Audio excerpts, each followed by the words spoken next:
Boa noite. O meu nome é Alexandre Hatcher da Silva Pavi e eu sou aluno da sexta turma do ProF, no campus da UF, e apresento como requisito do trabalho final da primeira disciplina Problemáticas da Educação Física esse trabalho final. Bem, nosso requisito foi apresentar um mapa conceitual com os principais pontos e motivos das problemáticas da educação física na sala de aula. A primeira análise a ser feita são os motivos que essa problemática acontece. E os motivos identificados são a forma que o trabalho docente é realizado, a diferença básica entre a teoria e a prática realizada, os aspectos legais que cercam o professor de educação física em sua docência, os casos de indisciplina e afastamento dos alunos, a dificuldade que tem ao ensinar o esporte na escola e as questões de gênero enfrentadas no dia a dia. Inicialmente começamos com a análise do trabalho docente. E ao falar sobre o trabalho docente, é importante falar que existem três abordagens principais do trabalho do professor na sala de aula. A primeira é a abordagem tradicional, focada na esportivização. A segunda é o desinvestimento pedagógico, chamado de rola-bola. E o terceiro é uma nova tática, uma nova forma de trabalhar através de práticas inovadoras que vão ser caracterizadas a partir desse momento. Bem, como eu falei, o trabalho é separado em três abordagens. Na primeira, tradicional, que é uma abordagem baseada exclusivamente na esportivização, que imperou no nosso país de 1970 a 1990 e tem traços na nossa prática docente até hoje, essa abordagem enfatiza a competição, o rendimento atlético e a preparação de torneios como sua marca principal. Alguns pontos a se destacar. O rendimento atlético enfocado privilegia alunos mais habilidosos e exclui os menos habilidosos. E essa preparação de torneios constantes traz para a aula de educação física uma competitividade que não é necessária nesse primeiro momento. Outra característica importante é a preparação das equipes para a competição e as aulas exclusivamente técnicas, baseadas somente na forma de agir, executar o movimento e sem a necessidade de entender por que aquele movimento é importante, sem a discussão de conteúdos socioemocionais relacionados a ele. A segunda abordagem é a chamada desinvestimento pedagógico, popularmente conhecida como técnica rola-bola. Nessa abordagem, existe uma falta de intervenção do professor. O professor ele está nessa prática atuando simplesmente como um mediador de conflitos, ou em muitos casos ele nem está presente, ele está totalmente afastado, em muitos casos nem no ambiente didático com a sua turma ele está. Nessa prática, a característica principal é que os alunos escolhem as atividades, geralmente futebol, foco principal dos meninos, queimada das meninas, e a grande maioria escolhe não fazer nada, ficar conversando, mexendo no telefone ou simplesmente parada lá, sem que o professor tenha nenhuma interferência nessa realização. Ela se assemelha a uma recreação apenas, mascarando a falta do trabalho pedagógico do professor. Essa ausência do professor traz como outra principal característica aulas sem planejamento ou objetivos definidos, o que gera o afastamento e a inclusão dos alunos menos habilidosos e das meninas principalmente. Uma forma de tentar reverter essa situação, incentivar o professor a adotar novas práticas, é através dessa nova forma de trabalhar, chamada de práticas inovadoras. Essa forma é caracterizada por envolver os alunos nas atividades que promovam o aprendizado e reflexão, tem como característica o foco na construção de conhecimentos e habilidades que vão além do desempenho esportivo, e como suas principais propostas, que considerem a diversidade e o contexto dos alunos. Seu objetivo principal é trazer uma educação física mais significativa. Os principais desafios que o professor encontra na forma de trabalhar dentro da escola são o reconhecimento, a valorização profissional, a falta de condições de trabalho, a cultura escolar, que associa a educação física a uma matéria menos importante ou não tão importante como as demais, como por exemplo português e matemática, e a experiência prévia de alguns professores. O próximo ponto a ser analisado como motivo da problemática é a relação entre o ensino da teoria e da prática pelo professor de educação física.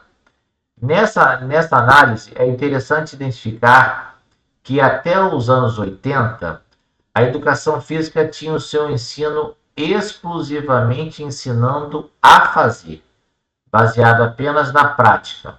Essa prática priorizava somente a prática corporal, como por exemplo dos esportes tradicionais.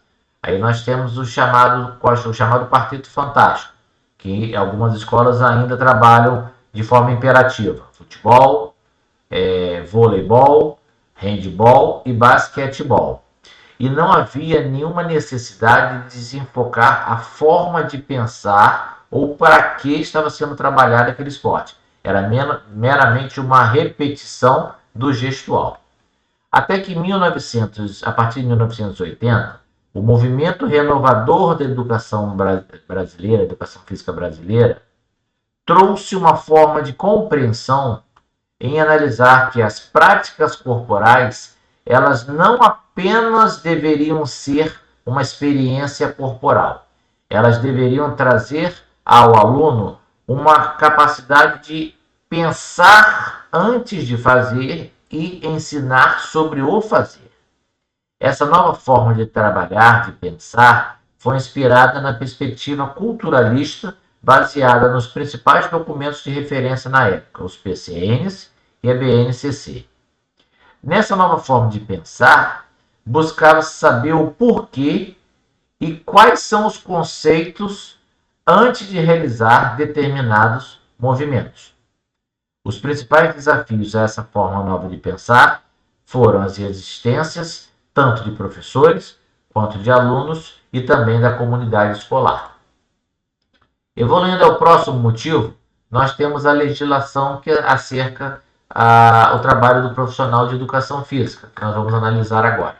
E ao falar da legislação, é necessário entender esses dois grandes principais documentos que asseguram o trabalho do profissional de educação física na escola. O primeiro é de 1993, a LDB, Lei de Diretrizes e Bases, e mais recente, em 2017 e 2018, nós temos a BNCC, Base Nacional Comum Curricular, que nós vamos explicar agora. A LDB estabelece a educação física como componente curricular obrigatório na educação básica, integrando a proposta pedagógica da escola.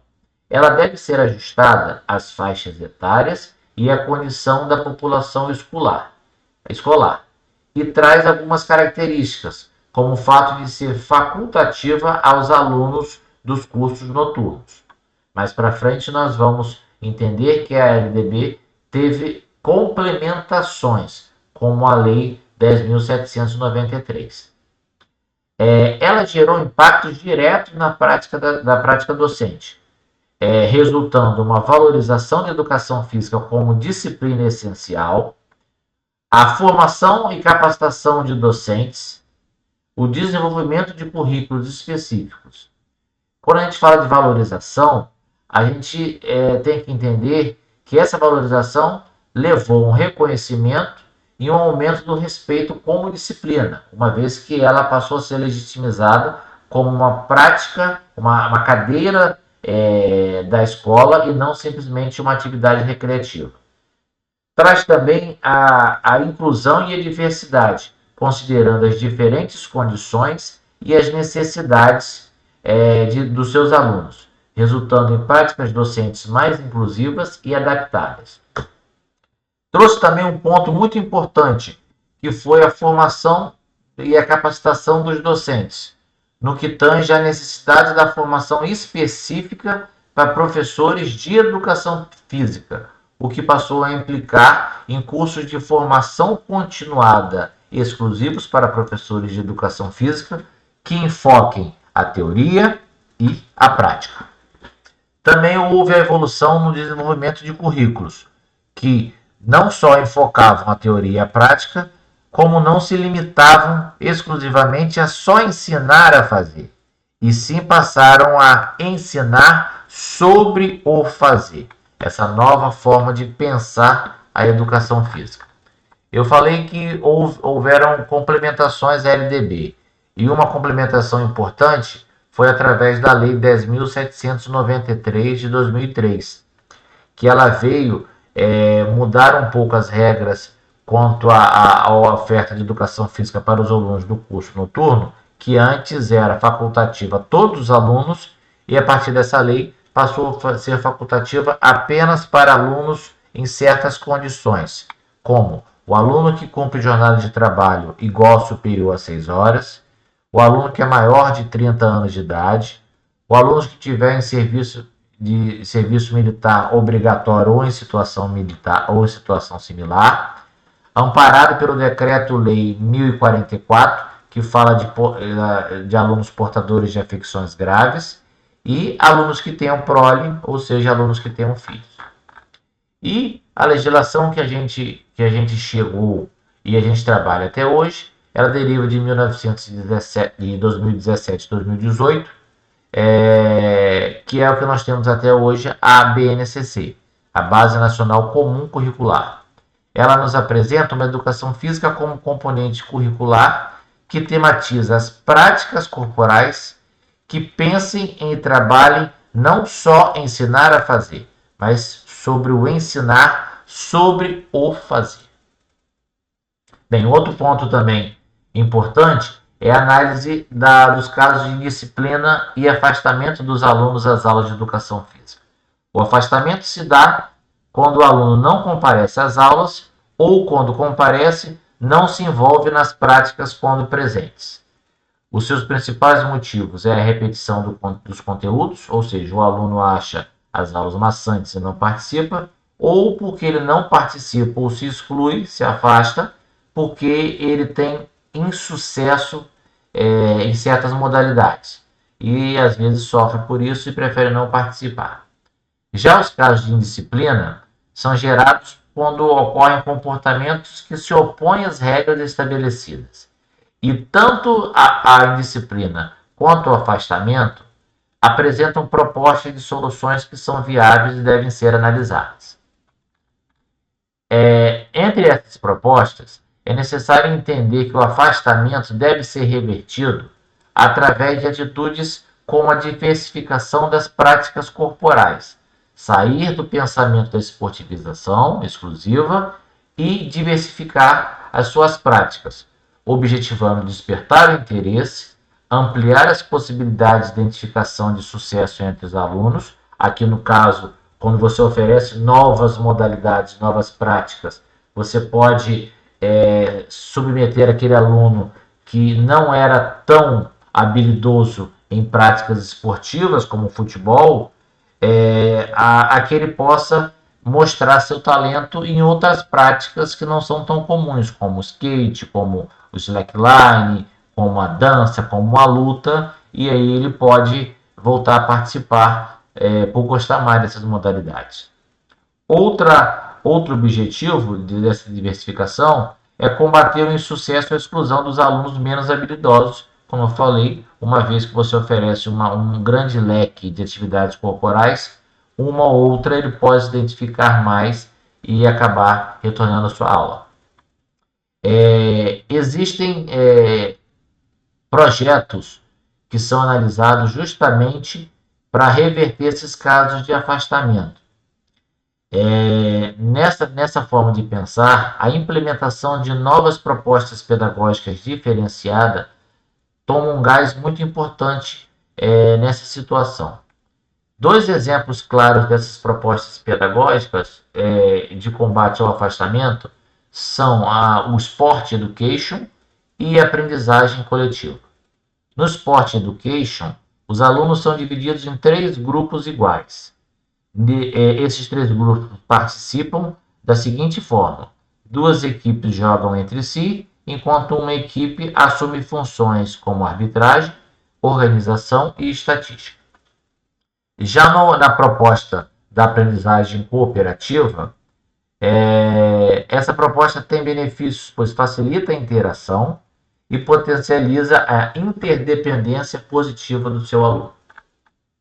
Já quando a gente analisa o combate à indisciplina, também é importante pensar em novas estratégias para reverter esse problema tão sério nas nossas aulas. Essas estratégias podem ser como o modelo de responsabilidade pessoal e social criado pelo professor Donald Harrison, a TPSR. Nessa nova proposta, o desenvolvimento de valores sociais é a marca fundamental, pois esses valores são centrados exclusivamente em práticas corporais e na transferência de valores para a vida cotidiana. Essa nova proposta é organizada através de níveis, que vão evoluindo desde o primeiro nível, que é o respeito, passando pelo nível 2, empenho, o nível 3, autonomia, o nível 4, ajuda, e o nível 5, transferência para a vida. Uma outra proposta para combater a indisciplina é o que a gente conhece popularmente como futebol callejeiro, ou futebol de rua, que é um futebol similar ao futebol de rua convencional, mas é organizado de uma forma diferenciada. Esse projeto é organizado em 3 tempos distintos, onde no primeiro tempo os alunos combinam as regras e as atitudes do jogo. No segundo tempo, o jogo acontece normalmente conforme combinado. E no terceiro tempo, eles discutem sobre o jogo e a forma de pontuação. Essa pontuação pode ser por número de gols, observação às regras ou cooperação. Tem como principais benefícios a inclusão social, o desenvolvimento físico, o desenvolvimento de habilidades sociais, o aprendizado de valores, o estímulo ao desempenho escolar e a oportunidade de liderança. Bem, evoluindo, nós temos um outro principal motivo da problemática da educação física, que é a dificuldade relacionada ao ensino do esporte. E ao falar de esporte na escola, nós temos que entender que existe 2 modelos a se pensar esporte na escola. O primeiro modelo deriva da década de 60 a 70, que é o modelo esportivista. Nesse modelo, se objetiva apenas a experimentação, ou seja, ensinar a fazer. Esse modelo é um modelo que não se preocupa e negligencia totalmente a contextualização, ou seja, o ensino sobre o que fazer antes de fazer exatamente o tema. Quando o aluno ele não pensa sobre o porquê ele está fazendo aquele gesto e simplesmente ele é obrigado a fazer a prática, isso gera para ele casos como o afastamento e a indisciplina que nós vimos anteriormente. Essa forma de pensar esportivista, onde você é um mero executor do gestual corporal, gestual mecânico, fundamenta e enraiza o esporte na escola. E até hoje a gente sabe que as raízes que o esporte tem na escola, não que o esporte seja um problema e tenha que ser combativo, mas as raízes do esporte são raízes que tornam o esporte uma prática excludente, uma vez que ela resulta no sucesso de poucos em detrimento de muito, e acirra também a competitividade. Já quando a gente fala em uma nova abordagem a trabalhar o esporte na escola, é muito importante pensar o esporte na escola como uma cultura corporal de movimento ou em movimento. Essa nova forma de pensar da cultura corporal de movimento apresenta a contextualização, ou seja, o ensinar sobre o fazer, junto com a experimentação, o ensinar a fazer. é uma proposta que critica veementemente o modelo anterior, que é o esportivista, porque traz uma visão sobre o esporte na construção histórica e social e adapta a prática esportiva ao aluno e não o aluno à prática esportiva. Nessa forma de pensar, o esporte pode ser pensado como o esporte da escola, o que resulta no ensino de valores e atitudes, além de uma contextualização do tema. Bem, e o último tópico, e não menos importante, é a análise das questões de gênero. Antes de falar de gênero, e a sua problemática em si na organização das turmas, é importante fazer uma definição entre a diferenciação de gênero e sexualidade. Gênero é a condição social que nos identificamos como masculino e feminino. Sexualidade são as crenças, os comportamentos, as relações e as identidades sociais que permitem tanto o masculino quanto o feminino vivenciarem seus desejos e práticas corporais. As principais questões de gênero na escola são cercadas pela forma de organização das turmas, que ora eram separadas entre meninos e meninas, uma separação por gênero, e hoje a sua grande maioria já trabalha de uma forma mais progressista através de turmas mistas. Analisando a separação de turmas que acontecia até um certo tempo atrás, em algumas escolas ainda costuma acontecer, ela acontece no segundo ciclo do ensino fundamental, de sexto ao nono ano, e pega uma fase complicada na evolução humana, que é uma fase de transição entre a infância e a puberdade.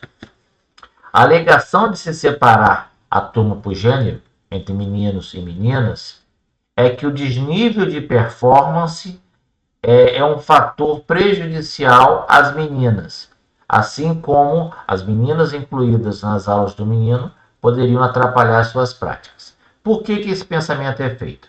Bem, existe uma cultura em pensar meninos e meninas com capacidades e vivências diferentes, mesmo que possam ser submetidos às mesmas experiências. Os meninos geralmente são mais atirados fisicamente.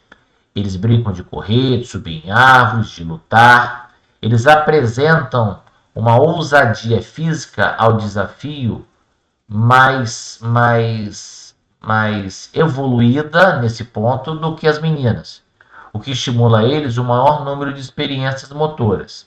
Existe também uma questão da construção cultural, que fala sobre brincadeiras como essas e a ousadia física é uma tarefa de homem, ou seja, o homem tem o dever cultural e moral de ser mais atirado fisicamente comparado com as meninas.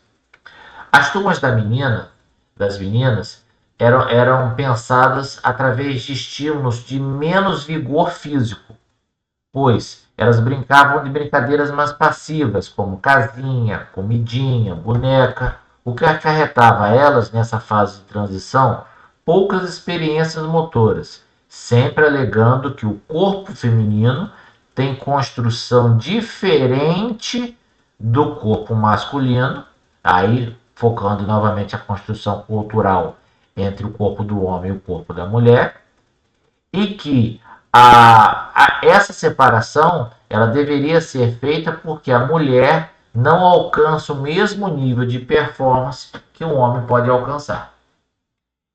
As críticas principais que se pode fazer nessa forma de pensar são a reprodução de estereótipos de gênero, a exclusão baseada nas habilidades, uma vez que as meninas sempre saem em prejuízo comparado aos meninos porque têm poucas experiências motoras, e o reforço hegemônico dessa masculinidade, uma vez que essa forma de trabalhar reforça a ideia que a tarefa de homem ser mais atirado fisicamente, ou seja, os homens precisam ter mais estímulos físicos do que as meninas. Isso já vem mudando E as turmas hoje, a grande maioria, é pensada através da formação de turmas mistas, onde não existe a separação por gênero. Dessa forma de pensar, as oportunidades são muito grandes, como a desconstrução de estereótipos, como, por exemplo, que meninas só devem brincar de casinha e comidinha e meninos só devem brincar de luta e esportes. O desenvolvimento de habilidades sociais, pois um ambiente misto gera nessas crianças respeito, empatia e colaboração. Inclusive, são valores que vão ser levados para a sua vida adulta. E o primordial de tudo, a equidade, a igualdade, para que todos tenham acesso às mesmas experiências. Essa separação por gênero também apresenta alguns desafios à prática. E o principal deles é o reconhecimento que existe uma diferença no desempenho motor entre meninos e meninas, e isso pode gerar exclusão. A forma tradicional de se trabalhar, baseada, por exemplo, em esportivização, você vai colocar essa menina que não teve tantos estímulos a brincar ou a praticar o esporte junto com esse menino que tem. Isso vai gerar uma exclusão. Como que pode reverter essa situação? Através da adoção de novas práticas pedagógicas, como nós já citamos aqui nesse trabalho, que promovam a inclusão e a diversidade entre suas práticas.